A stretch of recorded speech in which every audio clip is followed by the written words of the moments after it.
하나님께서 오늘 우리에게 주신 말씀의 제목은 지금 그 발 강가에 서 계십니까? 라는 제목으로 함께 말씀을 나누겠습니다. 본문 말씀 에스겔서 1장 1절에서 3절 말씀 함께 공독하겠습니다. 시작. 서른째 해 넷째 달 초 닷새에 내가 그 발 강가 사로잡힌 자 중에 있을 때에 하늘이 열리며 하나님의 모습이 내게 보이니 여호야긴 왕이 사로잡힌 지 5년 그달 초 닷새라. 갈대아 땅 그 발 강가에서 여호와의 말씀이 부시의 아들 제사장 나 에스겔에게 특별히 임하고 여호와의 권능이 내 위에 있으니라. 아멘. 여러분의 인생의 시간 속에 혹시 다시 돌아오고 싶지 않지만 그럼에도 불구하고 결코 기억 속에서 잊혀지지 않는 어떤 시간, 어떤 날짜가 여러분에게 있습니까? 그때를 떠올리면 여전히 가슴 한쪽이 저리는 듯한 통증이 느껴지는 그런 날이 있습니까? 만약 그런 시간이 여러분에게 있었다면 오늘 이 본문의 첫 문장에 담긴 의미가 어떤 의미인지 제가 조금 더 설명을 해드리면 이 에스겔서가 왜 이렇게 시작했는지에 대한 이해가 좀 더 될 수 있을 겁니다. 본문 1절의 말씀은 이렇게 시작합니다. 서른째 해 넷째 달 초닷새 내가 그 발 강가 사로잡힌 자 중에 있을 때에 하늘이 열리며 하나님의 모습이 내게 보였다 라고 시작됩니다. 오늘 본문은 왜 이렇게 정확한 날짜를 언급하면서 에스겔서를 열고 있을까요?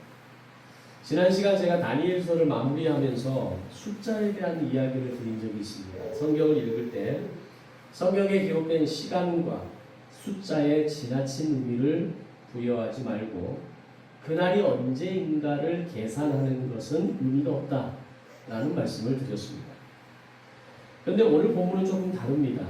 오늘 본문에 기록된 해와 달과 날은 우리가 분명하게 알 수 있는 날이고 또한 반드시 짚고 넘어가야 할 시간이다라고 하는 겁니다. 그 이유는 이 날짜가 어떤 상징을 나타내거나 단순한 기록의 의미가 아니라 그 안에는 넓게는 예루살렘 전체의 역사가 이 안에 담겨 있고 작게는 한 사람의 인생 속에 담긴 절망과 상실의 역사를 온전히 담아내고 있는 시간이 바로 오늘 본문의 첫 시작에 언급된 해와 달과 날에 대한 이야기입니다. 본문의 저자이자 주인공이라고 할 수 있는 에스겔은 제사장 가문에서 태어나서 어릴 때부터 제사장 훈련을 받았던 사람입니다. 예루살렘의 제사장법에 따르면 모든 레위인은 20살에 성전 인턴십을 시작해서 30이 되면 정식으로 제사장이 되는 그런 훈련 과정을 가지고 있었습니다. 그래서 10년이라는 시간 동안 엄청난 육체적, 정신적으로 쉽지 않은 수련의 기간을 거치게 되는 겁니다. 나중에 다윗 시대가 되면서 나라가 엄청나게 부강해지고 또 인구도 늘어나면서 이때 이 제사장법이 약간 수정이 됩니다. 그 전까지는 10년의 수련의 기간을 거쳤는데 다윗 왕 때에는 5년으로 압축을 합니다. 그래서 5년 동안 임상을 거치고 수련을 한 다음에 25살에 제사장에 등극할 수 있도록 그런 법적인 변화가 좀 있게 됩니다. 그런데 오늘 본문에서의 에스겔 시대에서는 10년이라는 시간 동안 제사장이 되기 위한 아주 혹독한 훈련을 거쳐야만 했던 겁니다. 그런데 이 에스겔의 제사장 인턴십 5년째 되는, 즉 에스겔이 25살이 되던 해에 에스겔은 예루살렘 성전에서의 훈련이 아니라 바벨론 포로로 끌려가게 됩니다. 이때 에스겔의 나이가 25살입니다. 이 사건의 역사적인 배경을 좀 더 살펴보면 다니엘이 바벨론으로 포로로 끌려간 게 주전 605년 1차 포로기에 해당합니다. 이때 왕족과 귀족 중에서도 지혜와 재능이 뛰어난 소수의 엘리트들을 끌고 가는데 이때 끌고 간 숫자가 약 500여 명, 수백 명 정도 되어집니다. 그리고 이때 끌려간 대표적인 사람들이 우리가 잘 아는 다니엘과 그 세 친구와 같은 소위 이스라엘의 1%의 영재로 꼽히는 사람들이었습니다. 그때 이후로 에스겔이 끌려간 것은 다니엘이 끌려간 뒤로 약 8년 뒤 주전 597년에 2차 포로기 때 에스겔이 끌려가게 되는데 이때 여호야긴 왕이 직접 사로잡혀 포로로 끌려가게 되고 왕을 따르던 관료와 백성들까지 함께 끌려가는 시기인데 이때 끌려간 인원이 약 10,000명 정도가 끌려가게 됩니다. 이때는 어떻게 보면 그냥 포로로 끌려갔다는 개념보다는 대규모 강제 이주였다라고 볼 수 있는 겁니다. 그리고 오늘 본문은 그렇게 바벨론 2차 포로로 끌려간 지 5년이 지나면서 에스겔이 30이 되는 날의 기록이었다. 이게 오늘 본문을 읽었던 1절, 2절, 3절에 나와 있는 기본적인 및 배경의 흐름이다라고 하는 겁니다. 자, 그러면 원래대로 하자면 이제 10년의 고된 훈련을 마치고 정식으로 성전의 제사장이 될 수 있는 그 30이라는 나이에 에스겔이 지금 그발 강가에 서서 자신을 바라보니까 자기가 지금 서 있는 곳이 성전이 아니라 바벨론 포로 수용소였다는 겁니다. 그리고 지금 나와 함께 있는 이들이 경건한 예배자들이 아니라 수많은 상처 입은 사람들 사이에서 하루하루를 버티고 견뎌야 하는 그 고달픈 인생 속에 놓여 있었던 사람들이 바로 지금 자기와 함께 있는 사람들이라는 겁니다. 바로 그곳에 지금 그발 강가에 에스겔이 서 있었던 겁니다. 시편 137편은 이 그발 강가의 풍경을 또 다른 관점에서 이렇게 증언합니다. 바벨론으로 끌려온 이스라엘 백성들이 강가 버드나무에 수금을 걸어두고 고향을 그리워하며 울었다라는 기록을 합니다. 그리고 그렇게 예루살렘을 바라보며 눈물 짓는 동포들을 향해서 바벨론 사람들이 이스라엘 자기 백성들, 자기 동포들을 향해서 뭐라고 하냐면 어디 한번 시온의 노래를 불러봐라. 너희가 예루살렘 사람들이냐? 너희가 이스라엘 사람들이냐? 그러면 너희가 시온의 노래 한번 불러봐라 라고 조롱하는 이야기가 시편 137편에 기록됩니다. 자, 이때 오늘 그들은 그런 조롱을 받으면서도 아무도 노래할 수가 없었습니다. 왜냐하면 지난 13년의 오랜 노동으로 인해서 그들의 두 손은 다 굳어버렸습니다.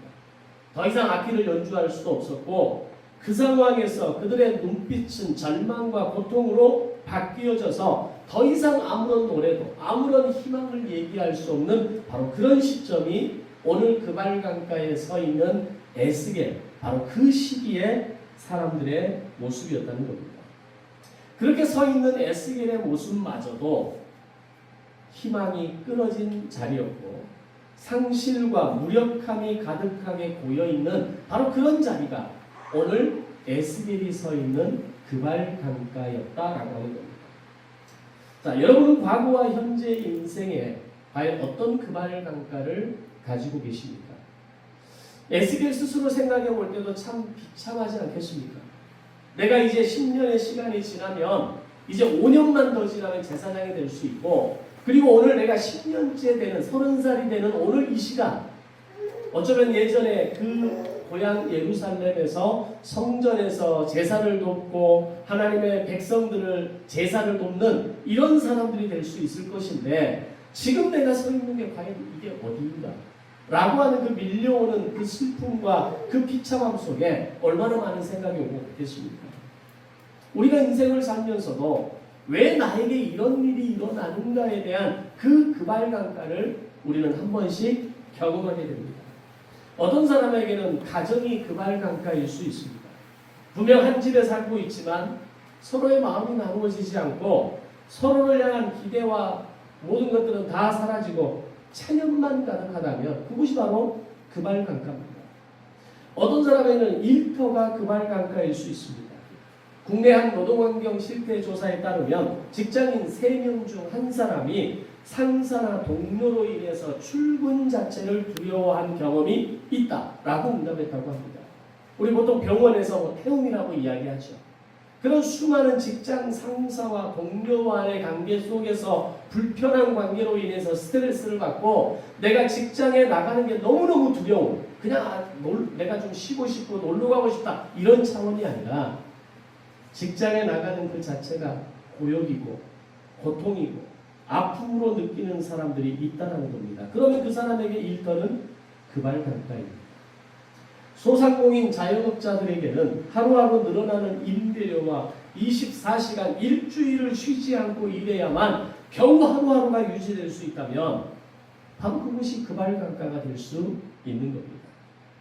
어떤 목회자들에게는 지금 주님의 일을 내가 하고 있음에도 불구하고 생활교와 사례비의 어려움으로 인해서 고통스러운 시간을 살아가고 있다면 사역자이지만 그에게는 그 사역지가 그발강가일 수 있는 겁니다. 현재 우리나라에 있는 약 95%의 교회를 제외한 5%를 제외한 95%의 교회들이 저희와 같은 비슷한 수준의 내지는 조금 더 많을지라도 다 미자립 내지는 재정적인 어려움 가운데 있는 교회라는 거 아십니까? 그 정도로 한국 교회가 어렵습니다. 고통 가운데 사역을 하고 있는 목회자들도 많고 정말 힘들게 선교 사역을 감당하고 있는 사람들도 많습니다. 그들이 감사와 또 하나님의 어떤 기대와 하나님이 주신 소명으로 감당하지만 그들에게는 그 사역지가 그발강가인 사람들이 적지 않다는 겁니다. 분명 모든 그리스도인들이 감사와 기쁨으로 인생을 살아가려고 하고 있고 주어진 생업과 사명을 믿음으로 감당하려고 하지만 그발강가에서 하루하루를 살아야 하는 인생들이 너무 많다는 겁니다. 심지어 어떤 사람에게는 교회 공동체 자체가 그발강가인 사람들도 있습니다.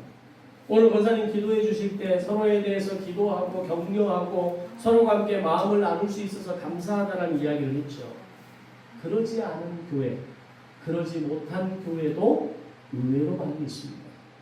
그런 교회들이 가지고 있는 그런 교회 안에 머무는 사람들의 어떤 공통적인 네 부류의 사람들이 있습니다. 첫 번째는 그들은 신앙의 본질을 잃어버리고 형식만 남아있는 사람들입니다.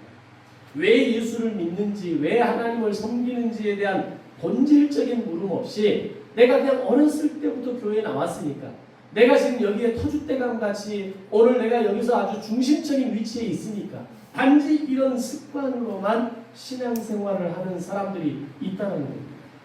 둘째는 배려 없이 상처 주는 말을 마음껏 쉽게 내뱉는 사람들이 있습니다. 그들은 공통적으로 이렇게 얘기합니다. 나는 뒤끝이 없는 사람이라고. 내가 지금 앞에서는 이렇게 얘기하지만 지금 내가 이 순간은 너를 위해서 이런 얘기를 하지만 내가 뒤끝이 없는 사람이야. 너한테 꼭 필요하니까 내가 이런 말 하는 거야. 라고 배려 없는 말을 쏟아내는 사람도 있다는 겁니다. 상대가 얼마나 아플지 헤아리지 않습니다. 그냥 말을 툭툭 던지면서 공동체를 위로의 자리가 아니라 불편함의 자리로 만드는 두 번째 부류의 사람들이 존재합니다. 세 번째는 비판과 정죄는 열심히 하는데 책임은 지지 않습니다. 우리 교회는 어떻고 저 사람은 어떻고 집사님 김집사님은 어떻고 저 권사님은 어떻고 저 장로님은 어떻고 우리 목회자는 어떻고 끊임없이 비판과 정죄는 쏟아내지만 그 교회의 한 성도로서 그 부서에 또는 그 어떤 역할을 맡은 그 책임을 다하지 않는 사람들이 있다는 겁니다. 네 번째는 은혜보다 자기 유익을 앞세우는 부류의 사람들입니다. 섬김이 은혜의 표현이 아니라 자신을 드러내는 수단이거나 자기 열심으로 봉사하는 사람들이 있다는 겁니다. 그들에게 봉사는 기쁨이 아니라 경쟁입니다. 나보다 저 사람이 더 열심히 하는 꼴을 못 보는 겁니다. 나보다 더 많은 것들을 헌신하는 그 모습을 보면 그걸 내가 인정할 수 없는 겁니다. 그런 교회가 의외로 많습니다. 이런 사람들이 모인 교회 공동체는 그곳이 교회라 할지라도 바로 그곳이 그발강가일 수 있는 겁니다. 그런 곳에는 평안함이 없고 행복도 존재하지 않는 무거운 인생의 자리, 무거운 신앙의 자리가 될 수밖에 없는 겁니다. 그러면 여러분들에게는 어떤 종류의 금알강가가 있습니까? 직장입니까? 관계입니까? 가정입니까? 교회입니까? 그런 수많은 금알강가의 모습들을 우리는 가지고 인생을 살아가게 되는 겁니다. 아마 내 인생에는 금알강가가 없다라고 말하는 사람은 없을 겁니다. 나름의 금알강가가 있고 나름의 고통을 안고 있고 나름의 힘듦을 안고 살아가는 것이 인생을 살아가는 우리의 실제적인 모습이라는 겁니다. 자, 그런데 오늘 본문이 우리에게 말하는 중요한 사실은 너희에게 금알강가가 있다. 인생은 다 금알강가를 가지고 살아가는 거다. 그 금알강가를 우리는 그냥 받아들여야 된다. 이런 얘기를 하고 있는 게 아니라는 겁니다. 금알강가가 우리에게 절망과 고통의 자리로 끝나지 않는다는 것을 오늘 본문이 우리에게 보여주고 있고 우리는 그것을 발견할 수 있어야 한다는 겁니다. 자, 본문을 보면 그 금알강가에서 그 절망과 체념과 정말 내 인생이 왜 여기에 있는가라고 하는 그 생각을 할 수 있는 에스겔이 있는 그 자리에 어떤 일이 일어났습니까? 하늘이 열리며 하나님의 모습이 내게 보였다라고 이야기합니다. 금알강가와 같은 이 절망의 자리로 끝나는 것이 아니라 바로 그 자리에서 하늘문이 열리고 하나님의 얼굴이 나타났다는 겁니다. 이와 비슷한 사건이 창세기 32장에서도 이렇게 기록됩니다. 본문의 내용은 어떤 내용이냐면 야곱이 형 에서를 속이고 장자권을 취한 뒤 도망쳤죠.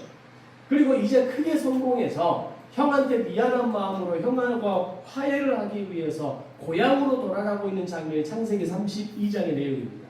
그런데 그때 이제 성공도 했고 형에게 내가 좀 내어드릴 것도 있고 형을 내가 이제는 섬기는 마음으로 형의 얼굴을 뵙고 화해를 하겠다라고 돌아가지만 야곱의 얼굴은 기쁨이 아니라 두려움으로 고통으로 과연 이 어떤 일이 일어날까에 대한 그 알 수 없는 그 미래에 대한 불안함으로 가득 차 있는 모습이 묘사됩니다. 이유는 형이 자신을 죽일지도 모른다는 공포감 때문이었죠. 그 공포와 두려움으로 야곱이 내린 결단은 뭐였습니까? 자신의 아내와 식솔과 가축을 앞서 보내고 자신은 맨 뒤에 홀로 떨어져서 천천히 걸어가는 것을 택합니다. 형을 직접 대면하는 게 너무 두려웠던 겁니다. 혹여 내 식솔들을 보고 내가 형에게 내어놓는 이 선물처럼 내어드리는 이 가축대를 보면서 형의 마음이 좀 녹아들어서 나를 볼 때 죽일 것 같은 모습이 아니라 동생을 안아주기를 바라는 마음이 한켠에 있지 않았겠습니까? 바로 그 야복 강가가 야곱에게는 오늘 본문의 금알강가였다라는 겁니다. 자, 그런데 그 강가에서 어떤 일이 일어납니까? 야곱이 밤새 한 존재와 씨름하게 되고 그 마지막 순간 그의 환도뼈가 마침내 부러지는 고통을 경험했을 때 그의 고백은 완전히 달라지게 됩니다. 뭐라고 합니까? 내가 하나님의 얼굴을 보았다. 그래서 그는 그곳의 이름을 뭐라고 바꾸냐면 이 야복강을 분이엘이라고 부르게 됩니다.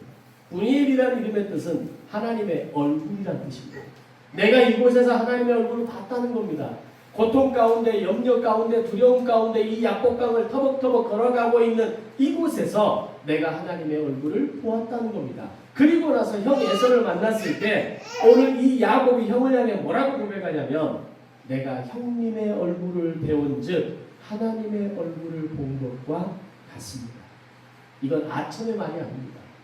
이건 형의 마음을 어떻게든지 좀 녹여서 잘 보여서 형이 나를 해코지하지 않도록 하기 위한 그런 말이 아니라 입에 발린 소리가 아니라 자신을 죽이러 올 것 같은 형의 얼굴이 야복강에서의 이 금알강가를 경험하는 순간 그의 얼굴이 형의 얼굴이 하나님의 얼굴로 보이기 시작했다는 겁니다.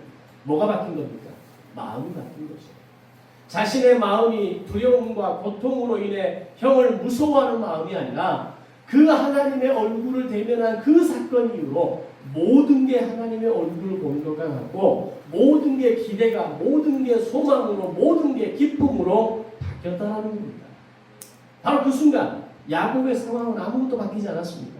형은 여전히 자신이 속인 형이었고 야곱이 지었던 그 모든 죄들이 그 밤 이후로 다 사라진 것도 아니었다는 겁니다. 그런데 야복강 씨름에서 하나님의 얼굴을 대면한 이후에 형의 모습은 더 이상 두려움의 대상이 아니라 그리움의 대상으로 바뀌어지게 되는 겁니다. 바로 야곱에게 야복강은 그발강가와 같은 의미의 장소가 되었던 겁니다. 자, 그렇다면 오늘 우리가 본문을 보면서 이렇게 물을 수 있어야 됩니다. 자, 그러면 오늘 우리도 인생의 그발강가에서 살아가면서 절망과 고통을 경험하면서 살아가고 있는데, 그럼 우리는 과연 어떻게 하면 하나님의 얼굴을 볼 수 있는 겁니까? 그래서 여전히 내 삶이 어렵고 힘든 상황에서도 절망하지 않고 포기하지 않고 실망하지 않고 마치 형의 얼굴을 보니 내가 하나님의 얼굴을 보는 것 같습니다라고 하는 이런 야곱의 고백이 나와서 내 배우자를 바라보고 내 자식을 바라보고 내 주변을 바라볼 때 마치 하나님의 얼굴을 보는 것 같습니다라고 하는 이 기쁨이 나올 수 있는 비결이 과연 뭐냐라는 겁니다. 문제는 사라지지 않을 수 있습니다. 내가 지금 해결해야 될 어떤 상황들은 여전히 남아있을 수 있습니다. 그럼에도 불구하고 오늘 야복강이 그발강가가 되었던 것처럼 내 인생의 그발강가가 야복강이 되어지고 분이엘이 되어지고 하나님의 얼굴을 대면할 수 있는 방법이 과연 뭐냐라는 겁니다. 여기에 오늘 말씀의 핵심이 있는 겁니다. 자, 그러면 우리는 어떻게 하나님의 얼굴을 볼 수 있을까요? 여러분, 하나님의 얼굴을 대면하고 살아가십니까? 하나님의 얼굴을 본다는 게 어떤 말인지 느낌이 다가오십니까? 본문 3절을 보면 여호와의 말씀이 부시의 아들 제사장 나에스겔에게 특별히 임하였다라고 기록합니다. 1절에 보면 하나님의 모습이 보였다라는 말과 3절에 여호와의 말씀이 임했다라는 말은 서로 다른 시간에 일어난 별개의 사건이 아니라 같은 사건을 다르게 표현하고 있는 말씀이라는 걸 알아야 됩니다. 다시 말하면 하나님의 말씀이 나에게 임하는 것이 곧 내가 하나님의 얼굴을 보는 것이라는 겁니다. 아멘. 이게 말씀을 대하는 우리의 자세입니다. 이걸 가장 명확하게 설명하는 본문이 요한복음 1장 14절입니다. 뭐라고 합니까? 말씀이 육신이 되어 우리 가운데 거하심에 우리가 그의 영광을 보았다라고 이야기합니다. 말씀이 육신이 되어 오셨던 그리스도께서는 이제 육신이 아니라 말씀으로 우리에게 날마다 찾아오신다라는 겁니다. 따라서 우리가 말씀을 듣고 읽을 때 우리가 단순히 문자를 읽는 것이 아니라 그 시간의 들음과 읽음이 곧 하나님의 얼굴을 마주대야 하는 시간이 될 수 있다는 믿음이 오늘 저와 여러분에게 필요하다는 겁니다. 단지 그냥 내가 설교를 듣고 있는 게 아니라 단지 오늘 내가 통독해야 될 과제를 하기 위해서 그 본문을 읽고 있는 것이 아니라 바로 그 시간들이 하나님의 얼굴을 대면하는 시간입니다. 아멘. 바로 그 시간이 하나님의 얼굴을 바라보는 시간이고 하나님의 얼굴이 나에게 임하는 시간이고 여호와의 은혜가 내 인생 속에 거하는 시간이라는 겁니다. 이걸 깨달을 수 있는 신앙의 비밀을 가진 사람은 인생의 그발강가가 더 이상 그발강가로만 끝나지 않는다는 겁니다. 그 그발강가가 하나님을 만나는 장소이고 하나님의 얼굴을 대면하는 장소이고 하나님의 은혜가 나에게 임하는 장소라는 것을 우리는 비로소 깨달을 수 있는 겁니다. 교부신학자 가운데 고백록이라고 하는 유명한 고전을 남긴 철학자 아우구스티누스라고 하는 신학자가 있습니다. 사실 이 아우구스티누스는 젊은 시절에 이단과 방탕의 끝을 달려갔던 사람입니다. 어느 정도냐면 결혼을 하지 않았던 18살에 이미 아버지가 됩니다. 이후로 14년 동안 동거를 하면서 쾌락의 삶을 살아가고 나중에는 그 아내를 버려버립니다. 사실혼 관계에 있었던 그 여인을 버려버립니다. 그러다가 마니교라는 이단에 심취하기도 하고 그 이단을 빠져나오고 나서는 깊은 회의주의에 빠지면서 과연 진리가 어디 있느냐, 과연 내 인생의 참된 의미가 어디 있느냐, 이 고통 속에서 하루하루 술로만 살았던 인생이 아우구스티누스입니다. 자, 그러다가 어느 날 다시 믿음으로 돌아오기는 합니다. 그런데 여전히 자신의 방탕한 삶의 습관을 끊어내지 못하고 살아가다가 어느 날 교회 마당 무화과 나무리 아래 앉아있을 때에 아이들이 부르는 노래 가사 가운데 이런 가사가 들립니다. 집어서 읽어라. 집어서 읽어라. 그 가사가 들리면서 곧바로 성경을 펼쳐서 읽게 되는데 그때 그의 눈에 들어온 본문이 로마서 13장 13절 14절 말씀입니다. 뭐라고 기록하냐면 방탕과 술 취하지 말며 오직 주 예수 그리스도로 옷 입고 정욕을 위하여 육신의 일을 도모하지 말지어다 라는 말씀이었습니다. 이게 모든 사람들에게 보편적으로 일어나는 상황과 현상은 아닙니다. 그런데 오늘 아우구스티누스가 말씀을 읽어야 한다라는 그 강력한 어떤 음성 앞에 말씀을 펼쳤을 때 그의 눈에 들어온 말씀이 이 말씀이었다는 겁니다. 과연 아우구스티누스가 이 말씀을 한 번도 본 적이 없었을까요? 저는 그러지 않았을 거라고 생각합니다. 어린 시절에 신앙생활을 할 때 어쩌면 이 말씀으로 들었을 것이고 읽었을 것이고 어쩌면 설교를 들었을 수도 있겠죠. 그런데 어느 날 그의 마음 가운데 감동이 밀려왔을 때 그 본문을 읽었을 때 방탕과 술 취하는 자가 바로 자신이었으며 내가 정욕을 위하여 살아가는 자였고 육신의 일을 도모하는 자였다라는 것을 깨닫게 되는 겁니다. 그리고 주 예수 그리스도로 옷을 입어야 한다는 사실이 그의 눈에 대문짝만하게 보여졌다는 겁니다. 바로 그 순간 오랜 방황을 끝내고 그 성경 구절을 읽는 순간 그의 삶이 완전히 뒤바뀝니다. 이후 고백록이라고 하는 이 고전에서 뭐라고 이야기하냐면 나에게 그 성경 한 구절을 읽어 내려갔던 순간이 나의 인생의 회심의 전환점이 되었다라고 기록합니다. 성경은 그런 겁니다. 오늘 우리가 말씀을 무심코 읽어갈 때 과거에는 그냥 가볍게 스쳐 지나가고 가볍게 본문에 대한 설교로 들었을지 몰라도 어느 날 그 말씀을 나에게 주시는 감동으로 받아들일 때 그 말씀이 나의 인생의 회심의 사건이 되는 것이고 그 말씀을 읽고 듣는 자리가 나의 인생의 금알강가가 될 수 있다는 겁니다. 그 말씀을 통해 하나님을 만나는 사건이 일어나게 되는 겁니다. 오늘 여러분이 읽는 성경 한 구절이 오늘 여러분이 듣고 있는 이 설교 한 편이 어느 날 갑자기 내 삶의 자리를 완전히 다르게 만드는 성경 한 구절과 말씀 한 편이 되시기를 주님의 이름으로 축원합니다. 오늘이 설령 아닐지라도 오늘 내가 읽어내려가는 이 말씀이 나의 인생의 회심이고 오늘 내가 써내려가는 이 말씀 한 구절이 오늘 나의 삶의 획기적인 삶의 분기점이 될 것이다라는 기대가 오늘 여러분에게 있기를 소망합니다. 19세기 영국의 목회자 조지 물러라는 목사님이 계십니다. 이분은 매일 아침 눈을 뜨면 가장 먼저 성경을 읽어 내려가기 시작합니다. 내가 읽어 내려가는 이 말씀으로 인해 마음의 기쁨이 차오를 때까지 차오르기 전에는 그 자리를 뜨지 않았다고 합니다. 말씀이 내 안에 기쁨으로 차오를 때 그 말씀 앞에 머물렀던 사람으로 알려진 목사님이 조지 물러 목사님입니다. 조지 물러 목사님은 이렇게 얘기합니다. 그날의 근심과 조급함을 다스리는 방법은 다른 어떤 것이 아니라 말씀 앞에서 하나님의 얼굴을 구하는 것이었다 라고 고백합니다. 우리가 인생을 살면서 얼마나 많이 조급해합니까? 얼마나 많이 염려합니까? 얼마나 많이 계산하고 그 계산이 틀어질 때마다 얼마나 우리의 마음이 불안합니까? 그 불안함과 염려와 조급함을 바로잡을 수 있는 것은 나의 전전긍긍함으로 인해서 내가 싸매고 붙들고 해서 만들어서 해결되어지는 것이 아니라 오직 하나님의 말씀이 나의 조급함을 해결하고 나의 근심을 해결하고 하나님의 얼굴을 구하며 나아갈 때 내 인생의 모든 불안과 염려가 날아가면서 마침내 말씀 앞에 평온함을 경험하는 인생이 되어졌다는 겁니다. 그것이 바로 오늘 우리가 이 본문 안에서 발견해야 되는 원리이고 하나님의 얼굴을 직접 대하고 만나는 방법이 되는 겁니다. 성경은 또한 자녀 세대에게 이 말씀을 부지런히 가르치라고 명합니다.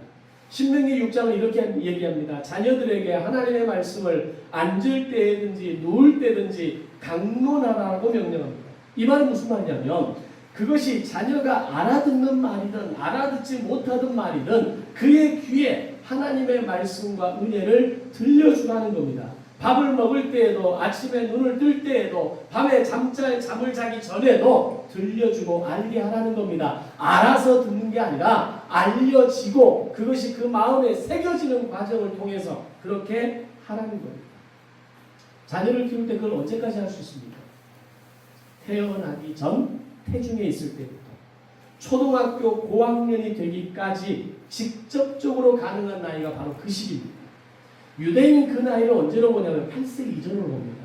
8세 이전에 아이에 대한 신앙교육이 완벽하게 맞춰져야 된다라고 유대인들은 지금도 가르칩니다. 그 교육의 결과물이 누굽니까? 다니엘과 세 친구 같은 인물들이고 오늘 본문의 에스겔 같은 사람들입니다. 커서 장성해서 알아서 신앙생활 잘할 거다? 여러분 착각하지 마세요. 알아서 신앙생활 잘하는 사람 없습니다.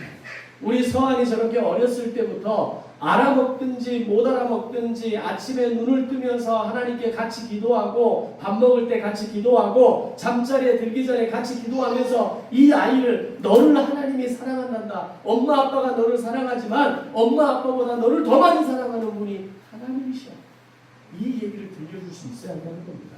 이게 앉았을 때든지 누웠을 때든지 자녀를 가르치고 강론하라고 하는 말씀의 원리입니다. 우리는 착각하고 있어요. 아이가 알아먹을 때쯤 하면 된다고 생각합니다. 알아먹을 때쯤 하는 순간 아이는 이미 머리가 커져버리는 거예요. 요즘 초등학교 3학년, 4학년만 돼도요. 그 아이의 신앙 마음대로 부모가 조절 못합니다. 하나님 이야기해봤자 세상에 좋은 이야기가 더 많거든요. 더 즐거운 얘기가 많고 더 쾌락을 추구할 수 있는 저 아이들 나름의 수준에서 누리는 쾌락의 수준이 더 많거든요. 어렸을 때부터 그 아이에게 하나님의 말씀을 전하는 기초를 마련해야 됩니다. 이 중요한 시기를 그냥 흘려보내서는 안 된다는 겁니다. 그런데 이 시기를 잘 보낸 자녀들의 특징이 있습니다. 커가면서 잠시 방황할 수 있습니다. 잠시 고뇌할 수도 있고요. 자신의 존재에 대한 어떤 의심을 하기도 하고 정말 하나님은 살아계실까? 정말 하나님이 나와 함께 하시는 거야? 하나님이 내 기도를 들어주실까? 수많은 고뇌를 경험하지만 어느 날 다시 믿음의 자리, 예배의 자리로 돌아오는 확률이 훨씬 더 많다는 겁니다. 왜? 어렸을 때부터 알아먹든지 못 알아먹든지 누웠을 때든지 앉았을 때든지 그 엄마를 통해서 아빠를 통해서 하나님은 살아계시단다. 하나님이 너를 사랑하신단다. 엄마 아빠보다 하나님이 너의 인생을 적극적으로 붙드시고 동행하신단다. 엄마 아빠는 언젠가는 떠날 사람이지만 하나님은 너의 인생에 온전히 함께 하신단다. 이 믿음의 고백이 내 자녀를 믿음의 자녀로 살아가게 하는 비결이 된다는 겁니다. 서한이를 키울 때 그 고백을 날마다 해주셔야 돼요. 밥을 먹을 때에도 이 음식을 주시는 분은 하나님이시고 약을 먹일 때에도 이 약을 먹어서 네가 낫는 것이 아니라 이 약을 통해서 이 약의 효능을 통해서 너의 고통과 너의 아픔을 치료하시는 하나님께서 주관하시는 거란다. 알려줘야 합니다.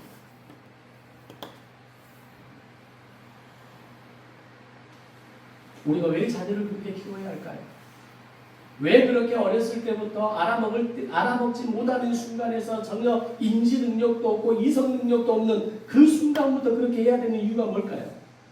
부모가 사랑과 기도로 그 아이에게 심어놓은 아름다운 신앙의 유서는 죽을 때까지 가는 거기 때문에 그렇습니다. 그것은 가장 고결하고 가장 아름다운 신앙의 유산이 되기 때문입니다. 우리 부모가 자녀에게 물려줄 수 있는 유산은 재물이 아닙니다. 하나님의 얼굴을 뵙는 통로가 뭔가를 알려주는 겁니다. 자녀 앞에서 말씀을 읽는 부모의 모습이 유산입니다. 자녀 앞에서 하나님의 앞에 자신의 삶을 결단하고 시간을 구별하고 물질을 구별하고 하나님을 예배하는 모습으로 보이는 것이 우리 자녀에게 물려줄 수 있는 최고의 유산이라는 겁니다. 자, 그렇다면 오늘 우리의 금알강가가 어디이든 그 자리는 괴로움의 현장이자 인생의 끝이 아니라 바로 그 자리에서 하늘문을 여시고 나를 만나러 오시는 은혜의 자리가 되는 것입니다. 오늘 여러분의 인생의 금알강가, 오늘 여러분의 인생의 고통의 자리, 바로 그 자리가 하나님의 얼굴을 구하는 자리가 되시기를 바랍니다. 하늘의 은혜가 여러분에게 임하시는 자리가 되기를 바랍니다. 바로 그 금알강가가 나를 더 고통 속으로 몰아가기 위해 배열하신 시간이 아니라 나를 찾아오시고 나를 만나시고 나에게 얼굴을 대하면하게 하시는 하나님의 특별한 은혜의 자리가 되어지게 될 것입니다.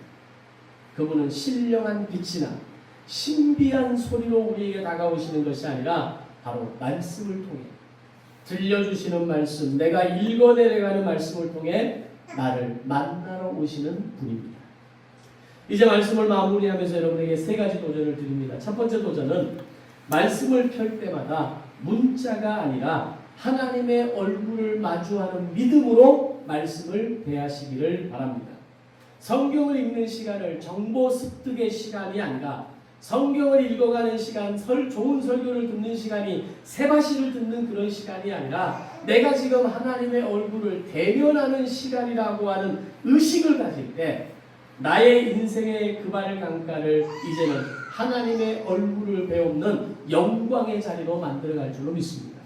두 번째 도전은 지금 여러분이 서 있는 그발 강가를 구체적으로 하나님 앞에 내어놓으시기를 바랍니다.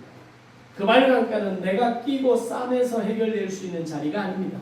그것이 가정이든 일터든 마음이든 그발 강가 그 자리에서 하나님의 이름을 부르며 기도하는 자리입니다. 인생의 그발 강가가 임했음에도 불구하고 끝까지 기도하지 않은 인생들이 얼마나 많습니까? 알아서 되겠지. 이 또한 지나가리. 인생은 그런 거야. 그것이 철저한 불신앙 속에 나오는 이야기라는 걸 아십니까? 진짜 신앙이 있는 사람은 내 인생의 그발 강가를 하나님 앞에 솔직하게 내어놓는 겁니다. 하나님 너무 괴롭습니다. 하나님 아픕니다. 저 사람 내가 진짜 죽이고 싶도록 믿습니다. 저 사람 때문에 내 인생이 이렇게 꼬여버린 것 같습니다. 그 모든 그발 강가를 하나님 앞에 내어놓는 겁니다. 그때 하나님의 얼굴을 우리는 대면하게 될 것입니다. 야곱의 야복강이 구니엘이 되었고 에스겔이 그발 강가에 하늘문이 열렸듯이 오늘 우리의 인생의 하늘문이 열리며 하나님을 만나는 시간이 될 줄로 믿습니다. 세 번째 도전은 여러분이 누군가의 그발 강가는 아닌지 돌아봐야 합니다. 나의 말과 태도가 나의 공동체를 은혜의 강가로 이끌 수 있는 사람이 되어야 한다는 겁니다. 내 인생의 그발 강가는 원망하면서 내가 또 누군가의 그발 강가가 되어진다면 그거는 이율배반적인 모습 아닙니까? 하나님 앞에 내 그발 강가를 끊어달라고 고백했다면 이제는 내가 누군가의 그발 강가가 되고 있다면 그것을 끊을 수 있어야 한다는 겁니다.